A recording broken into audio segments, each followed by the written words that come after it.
Minasyaitonirrajim. Bismillahirrahmanirrahim. Segala puji bagi Allah. Assalamualaikum warahmatullahi wabarakatuh.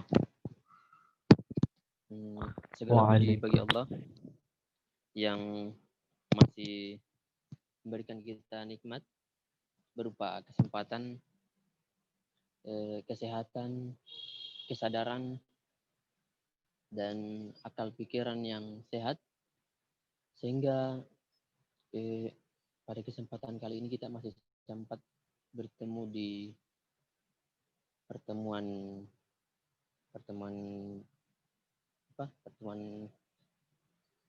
online yang insya Allah barakah ini.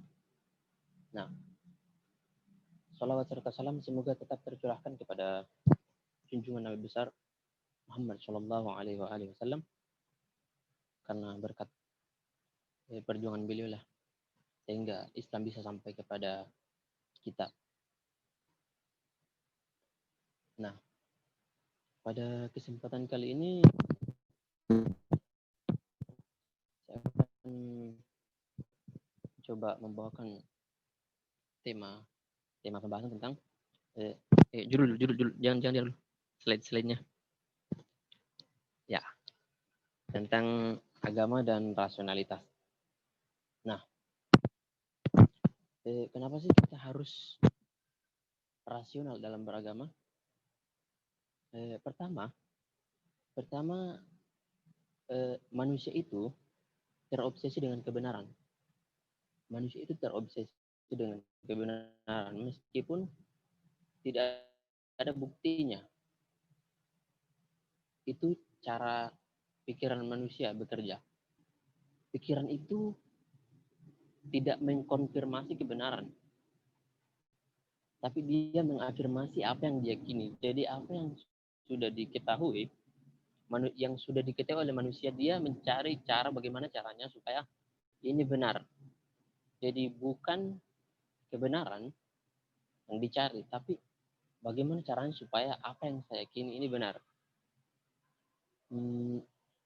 Ya, seperti itu. Itu kecenderungan pikiran manusia. Tapi manusia itu memiliki bakat untuk rasional. Manusia itu memiliki bakat untuk rasional.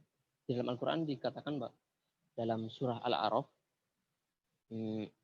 dikatakan bahwa dzalika mathalul ladzina kadzdzabu biayatina faqsusil qasasa la'allahum yatafakkarun. Dzalika mathalul ladzina, mereka itulah contoh orang-orang yang kadzdzabu biayatina, mendustakan ayat-ayat kami.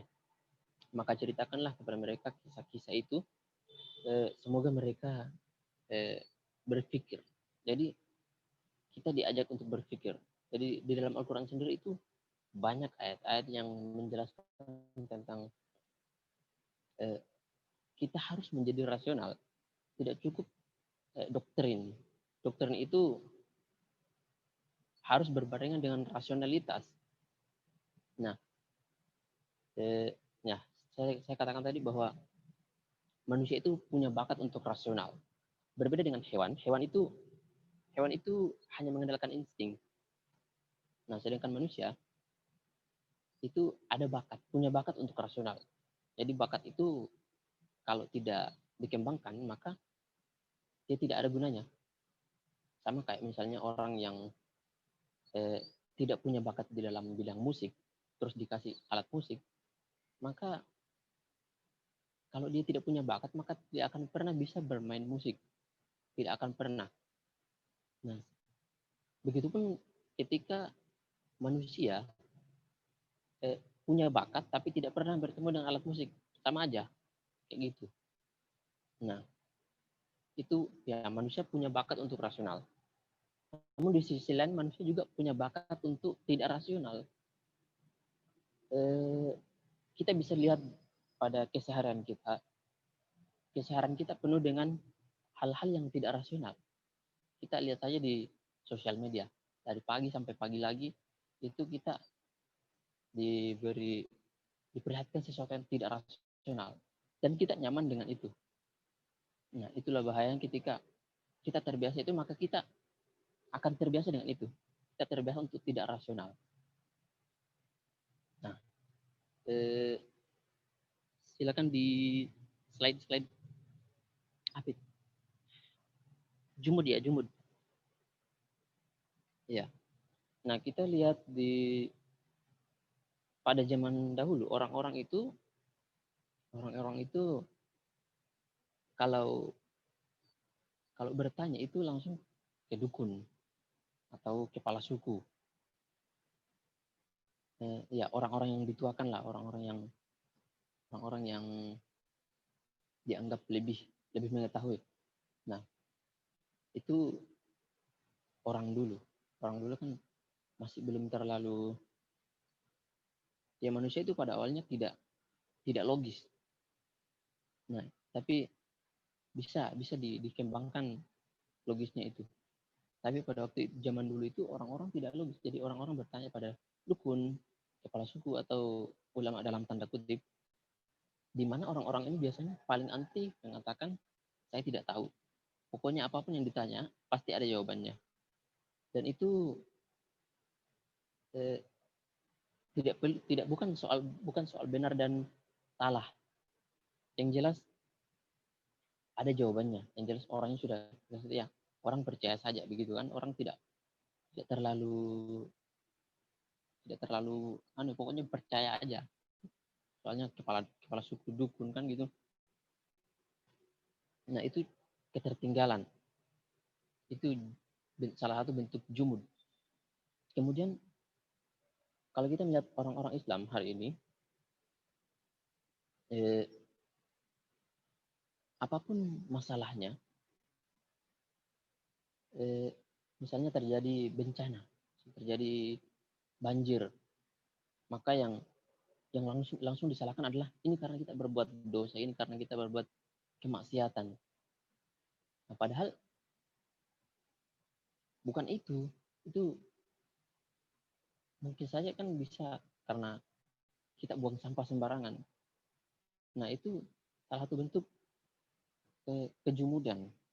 Jadi apapun masalahnya, minumnya teh botol sosro, apapun masalahnya, pasti kita yang disalahkan itu ini karena kita berbuat maksiat, ini karena kita lalai dan sebagainya.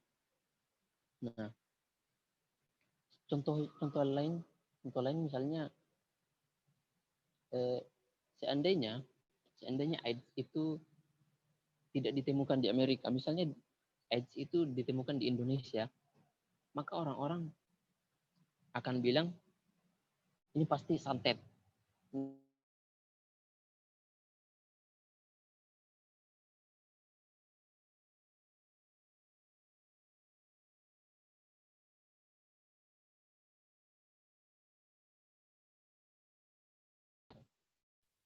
Mencari pembenaran. Ya. Dan kita juga melihat justru orang-orang agamis itu justru kita tertinggal dalam sains, dalam ilmu-ilmu yang rasional, karena terlalu bergantung kepada hal-hal yang mistis tadi yang tidak jelas, tidak bisa dijelaskan dengan rasionalitas. Ini juga terjadi di zaman apa? Ini bukan cuma terjadi di Islam ya, di Kristen pun terjadi seperti itu ketika era Galileo yang dihukum mati karena teorinya bertentangan dengan gereja, bertentangan dengan orang-orang yang agamis, akhirnya dihukum mati. Nah, slide selanjutnya. Ya, itulah mengapa terjadi sekularisme, karena orang-orang yang menggunakan rasionalitas itu dianggap bertentangan dengan agama. Agama itu dianggap sebagai sesuatu yang tertinggal. Karena apa? Mereka melihat orang-orangnya, mereka melihat orang-orang beragama itu, dan memang pada kenyataan kasusnya seperti itu ya, di kenyataannya, meskipun seharusnya tidak seperti itu. Jadi orang-orang yang agamis itu tertinggal. Jadi disimpulkanlah oleh orang-orang yang rasional ini, orang-orang yang rasionalis ini mengatakan bahwa agama itu sumber kebodohan, ketertinggalan zaman. Agama itu tertinggal. Pokoknya kampungan, tidak laku. Nah, slide selanjutnya. Nah, ini juga yang menyebabkan orang-orang menjadi barbar. Bagaimana mungkin agama yang digadang-gadang sebagai rahmatan lil alamin, tapi kok pada kenyataannya malah menjadi terkesan kasar, keras. Itu dikarenakan orang-orang beragama didominasi oleh emosional. Bukan karena agamanya, tapi orang-orangnya. Jadi bisa dibilang oknum. Nah, inilah yang terjadi ketika doktrin tidak dibarengi dengan rasionalitas. Agama dan rasionalitas adalah sesuatu yang seharusnya bersama, tidak dipisahkan. Sehingga ayat-ayat agama itu tidak kering, tidak itu saja.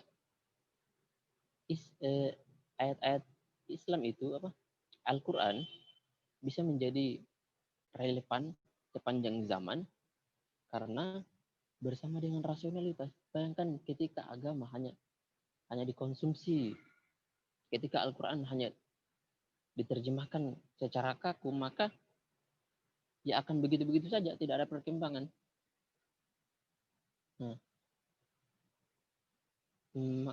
maka tidak salah ketika seorang tokoh mengatakan bahwa agama itu candu, karena kemungkinan orang-orang tokoh ini melihat pada kenyataannya orang-orang yang beragama ini seperti orang mabuk, orang di mabuk agama ya, melakukan sesuatu yang tidak masuk akal, seperti orang-orang membunuh dengan alasan jihad.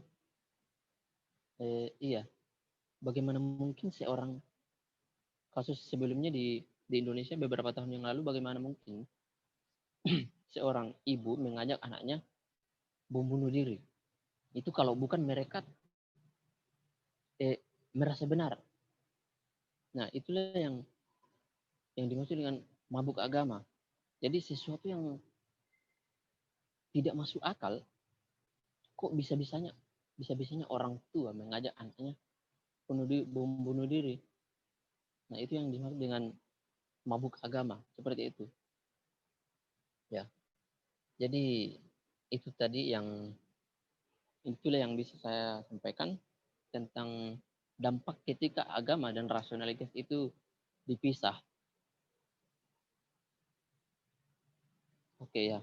Mungkin itu aja dulu ya. Assalamualaikum warahmatullahi wabarakatuh.